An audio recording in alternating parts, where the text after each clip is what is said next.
Hello everyone, কেমন আছো তোমরা সবাই? আমি কিন্তু খুব ভালো আছি। আর সকাল সকাল থেকে বুঝতেই পারছো আজকে নিশ্চয়ই কোথাও যাচ্ছি। আর হ্যাঁ, আজকে কিন্তু রবিবার। আজকে রবিবার বলে না, লেডি স্পেশাল সকালেও নেই, সন্ধেবেলাতেও নেই, মানে আজকে লেডি স্পেশালটা পুরোই ক্যান্সেল। তাই জন্য কিন্তু বিননগর থেকে 9:16 ট্রেনটাই আমি ধরেছি। কোন বাজে 10টা, আর আমি কিন্তু চলে এসেছি কল্যাণী। আর আমি আগে কল্যাণীতে এসেছি, কিন্তু আজকে এসেছি একা একা। একা আসারও কারণ আছে, কারণ আজকে এসেছি আমি একদমই আমার নিজের দরকারে। তাই জন্য কিন্তু একাই আসতে হয়েছে। তো স্টেশনে এসেই তো আমাকে নিতে এসেছিলো পিকিতা। ওকে খুঁজতে খুঁজতে অর্ধেক টাইম চলে যায়, এপাশ থেকে ওপাশ আবার যেতে হয়েছে। ও ওপাশে ছিল, আমি ভুল করে এপাশে পেছন দিকে চলে এসেছি। তারপরে অনেক কষ্টে দেখা যাও বা হয়, আমাদের গেট পড়ে যায়, ওখানে প্রায় 10 মিনিট দাঁড়িয়ে কিন্তু চলে আসি এই যে কল্যাণী ITI মোড়ে। প্যান্ডেলটা দেখছো তো? এটা আবার লাস্টে বাড়ি যাওয়ার সময় তোমাদের দেখাবো। ও হ্যাঁ, তোমাদের তো বলাই হয়নি আমি কোথায় যাচ্ছি। আমি কিন্তু যাচ্ছি আজকে পিকিতাদের বাড়ি। হ্যাঁ, পিকিতাদের বাড়ি যাচ্ছি কাজের জন্য, মানে আমার কাজ না, পিকিতার কাজ আর আমার দরকার। এদের বাড়িতে এসে কিন্তু আমার প্রথমে দেখা হয়ে যায় টমির সাথে। টমিকে দেখে তো প্রথমে আমি খুবই ভয় পাচ্ছিলাম।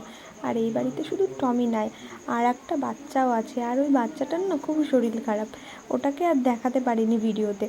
তো যেই জন্য এসেছি সেই কাজটা শুরু হয়ে গেছে, তোমরা বুঝতেই পারছো। আমি এসেছি নেল এক্সটেনশন করতে আর হেয়ারটা স্পা করতে। দেখো, আমি আসবো আমার জন্য কোনো কাজ করতে, আর ব্যাঘ্না ঘটবে না সেই কাজে, সেটা কখনো হতেই পারে না। তাই জন্য কিন্তু ব্যাঘ্না ঘটেও গেছে। আমি অর্ধেকটা নেল এক্সটেনশন করেছি, দেখতে পাচ্ছ। তো আগে খেয়ে নিই, তারপরে তোমাদের পরের ঘটনাটা বলবো। খেতে বসে দেখছো এই ম্যাডাম কিন্তু আমার ভাতটা মাখিয়ে দিচ্ছে, কারণ আমার অর্ধেকটা নেল লাগানো হয়ে গেছে। আর ওই আমাকে মাখিয়ে প্রথম গালটা খাইয়ে দিল, তারপর আমি একা একাই আস্তে আস্তে খেয়েছি। তো যেহেতু বললাম ওই যে ব্যাঘ্না ঘটেছে, কারেন্ট ছিল না। পুরো 2টোর সময় আমি নেল এক্সটেনশন বলতে গেলে শুধু হাতে করে লাগানো হয়েছে, আর কারেন্ট চলে গেছে। 2টোর সময় কারেন্ট গেছে, আর 5টার সময় কারেন্ট এসছে। এত ঘন্টা আমি মাথায়, তারপরে কি করব, ওই যে 2-3 ঘন্টা ছিল, তার মাঝখানে হেয়ার স্পাও যেরকম করানো দরকার ছিল, তাই জন্য হেয়ারে কিন্তু অর্ধেক কাজ করে আমি ওইভাবেই ছিলাম 2-3 ঘন্টা। তারপরে 5টার সময় কারেন্ট আসে, আর আমি তাড়াতাড়ি করে হেয়ারটা ধুয়ে, হেয়ারে যেটুকু হিট দেওয়ার ছিল, গরম কি দিল ভাব, ওটা দিয়ে আমি কিন্তু মাথাটা ধুয়ে নিয়েছি। আর এখন দেখছো দিদি আমার মাথাটা শুকিয়ে দিচ্ছে। এটা পিকিতা দিদি, মানে আমারও দিদি। আর পিকিতা এখন গেছে স্নান করতে আমার জন্য, ওরও আজকে অনেক লেট হয়ে গেছে। আর আমি দেখাচ্ছি, দেখো আমার নেলটা হয়ে গেছে। আর তোমরাই বলো কেমন লাগছে। আজকে সকাল থেকে সারাটা দিন কী করে এই বাড়িতেই কেটে গেল, আর ভালোও গেল দিনটা, সত্যি খুব ভালো গেছে। আর এখানে হাসাহাসি করছি কোল্ড ড্রিঙ্কস খাওয়া নিয়ে, আমার তো খাওয়া হয়ে গেছে। এখন ও খাচ্ছে, আমিও একটু ভিডিও করে নিচ্ছি। এখানে দিদি আবার মুখ ঢেকে নিচ্ছে ভিডিওতে আসবে না বলে, কিন্তু আমি তো নিয়েছি। যাই হোক, সারাদিন থেকেছি ওই বাড়িতে, ভালো লেগেছে। এখন আমি যাচ্ছি বাড়ির দিকে। আর হ্যাঁ, বাড়ির দিকে যাচ্ছি মানে শুধু একবারে বাড়ি চলে যাচ্ছি ট্রেনে করে এটা কিন্তু না, আমরা কিন্তু রাস্তা দিয়ে অনেকটাই ঘুরেছি। প্রথমেই গেছি একটা ক্যাফেতে, ও আমাকে নিয়ে গেছিলো। কল্যাণীতে এই ক্যাফেটা নতুন হয়েছে, ছোট্টর মধ্যে এত সুন্দর ক্যাফে, তোমরা দেখলে পারে নিজেরাই বুঝে যাবে। আর তোমরা নিজেরাই দেখে নাও, আমার কিছু বলার নেই। মানে পুরোটাই গাছের থিম দিয়ে করা। এইটুকু জায়গার মধ্যে বুদ্ধি করে যে এত সুন্দর গাছের থিম দিয়ে যে এত সুন্দর একটা ক্যাফে বানাতে পারে, সত্যি মানে ধারণা নেই। খুবই পছন্দ হয়েছে আমার গিয়ে। আমি কিন্তু গিয়ে প্রথমেই দোলনাতে বসে পড়েছি, দেখছো চারি সাইডে কিন্তু ছোট ছোট করে দোলনা বাঁধা ছিল।